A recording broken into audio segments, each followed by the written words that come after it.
Hi everyone, I'm Dr. Akila Bhandarkar. I'm a consultant endocrinologist working at Case India Medical College and Eurohealth Plus Clinic, Bangalore.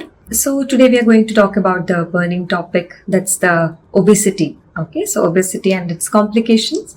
So we'll briefly see what it is, what are the causes and how to prevent it and also how to treat it maybe. Let's see.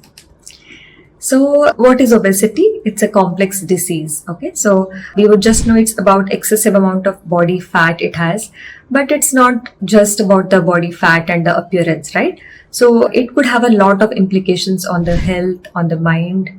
So a lot of aspects actually. So what are the causes of obesity? So among the various causes, naturally, the most important is genetic. So we know that obesity can run in families. There are generations and generations of obese people. So sometimes they may not even have some issues actually. So it could be just genetic and behavioral causes too, depending upon the lifestyle we have, or sometimes metabolic causes also, and hormonal influences. So there could be some medications. So a lot of causes for obesity. We can't really say or pinpoint one single cause actually. So now the risk factors could be, as we discussed, it's family, familial inherited influence could be there.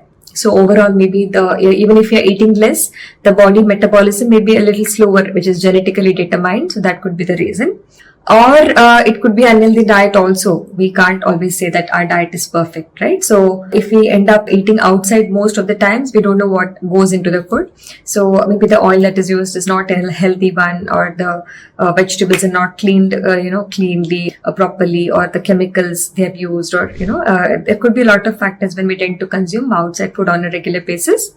And we tend to eat very less amount of vegetables and fruits when we most of the times consume outside food. It's mostly rich in carbohydrates, fats, say like pizza or burgers.